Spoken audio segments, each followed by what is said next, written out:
everybody, welcome at a new month for Journal with Us. A month that's very cool because we have a new collection for the Art Journal specials. You probably already saw it on the blog of the Art Journal specials website. You already saw it on Facebook with Elizabeth Craft Design. On our social media we already posted a lot of things about it and with it, so our design team already is showing so many great examples. And of course this month we are working with the new products as well, and the theme for this month is Burlap. So Ilse and I are both working with that, and I really love using fabric in my journal, and Burlap, just because of its structure and color, is one of my personal favorites. I did a live with the new collection for Elizabeth Craft Design as well, and I used Burlap in that. And now I'm going to use it in the example for this month's Journal with Us challenge. So let's not talk too much, just flip the camera and show you what I made. Of course, I hope to see all the things that you make as well, so please post them in our Journal with Us Facebook group and tag us on social media so we can repost. That's always really nice and fun. Hope you have a really nice month of May. Let spring start. Here it's a little bit cold still, so I'm hoping for a little bit more sun so we can go outside even more, and hope to see you next month. Thank you. Bye bye. Hi everybody, let's get started with these pages. Here I'm showing you something that I made with Burlap as well. If you want to see that, go to the Elizabeth Craft Designs YouTube channel and you can see my example with the new collection over there using Burlap as well. Here I'm taking a piece of Burlap and the new die with the hexagons, and that's something I'm going to make on this page using my sewing machine. I really love using my sewing machine for backgrounds, and here I have that beautiful doily and some of the new branches. All these pieces are from our new Art Journal Specials collection, so if you want to know what I used, you can see it all in our blog. I'm using some watercolor. I die cutted it out of watercolor paper, so that works very nicely. I used a 200 grams watercolor paper, and now I'm going to use the tealish color of my watercolors because I want to match the color a little bit with the left page, where I also used our design paper, which has a teal color background with the burlap. So I want to make the right page also with the teal colors and the burlap. Just splattering some of the watercolors on my white background there. That's also watercolor. I made a little insert for our journals. And now I'm heat setting my watercolor because I want to dry it very quickly for this video. And when it's dry, I'm going to splatter on top of it, because you will see the splatters better when the first layer is dry and you splatter on a dry surface rather than a wet surface, because then the paint will dilute with the water in the background, and that's something you don't want with the splatters. Now I'm also drying the splatters on my page because I want my background to be dry, of course, and not smear it. So when that's dry, putting the doily, the flower doily there. That's what I'm going to use on the right hand side. And now it's time to stamp some lovely flowers and branches, also from our new collection, of course. So I'm going to stamp this branch twice because I really like to have a little bit more of those. And I'm using StazOn, and I'm stamping it on a 200 grams watercolor paper, a smooth watercolor paper. I'm going to fuzzy cut them after I color them, and because they are very delicate, you don't want a really thick paper because that really makes it more difficult to cut them out. So here I'm going to stamp that flower as well, just one of those, now it's time to paint them. I'm looking for a really small watercolor brush because they are kind of tiny, so just putting in a little bit of the teal color, the darkest of the ones I used on the doily, because I wanted to use the same colors on these branches, and just putting in a little bit of color because the leaves are very tiny, of course, so you don't need a lot of pigment. And I just try to make them dark where the leaves touch the branch, and then working them out a little bit lighter on the outside. And just using water for that, no pigment anymore, just diluting it with water.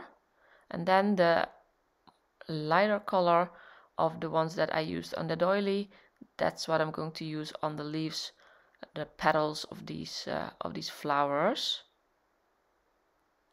I'm just making the middle petal a little bit darker than the two that are on the outside, just to create a little bit more depth in that flower.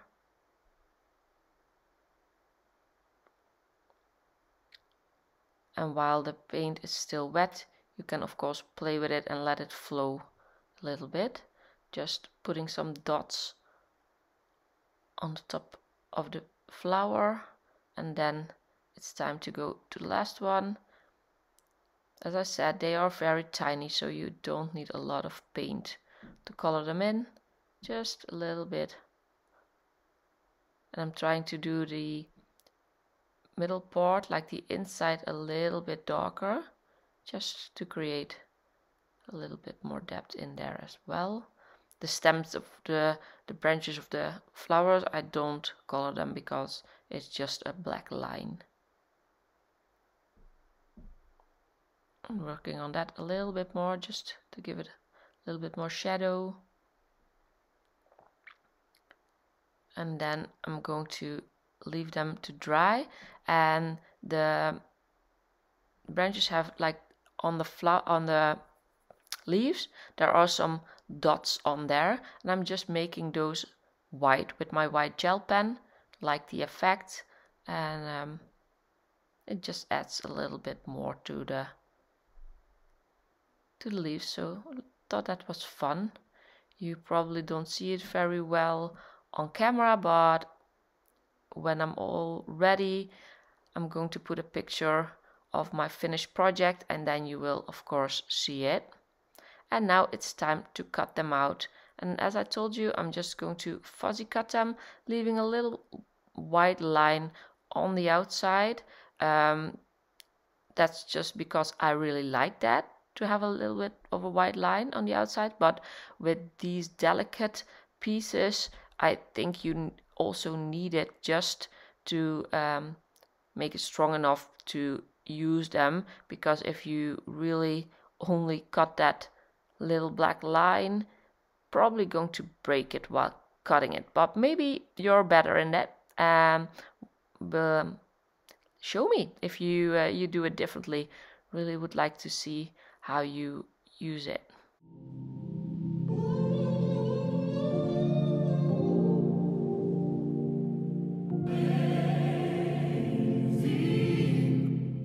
And when I have that little piece ready, I'm going to put it behind the hexagon element, and I will do that with all of the other branches and flowers as well.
And with that last piece, my flowers on the left page are ready. So it's time to finish the right page as well. Just using some glue to put that doily on the page and secure it. Just playing with it and then putting it on there. And then I'm putting some glue on the flowers as well, just to make sure they don't fall out. Just the petals, and that's enough to get them stuck on there.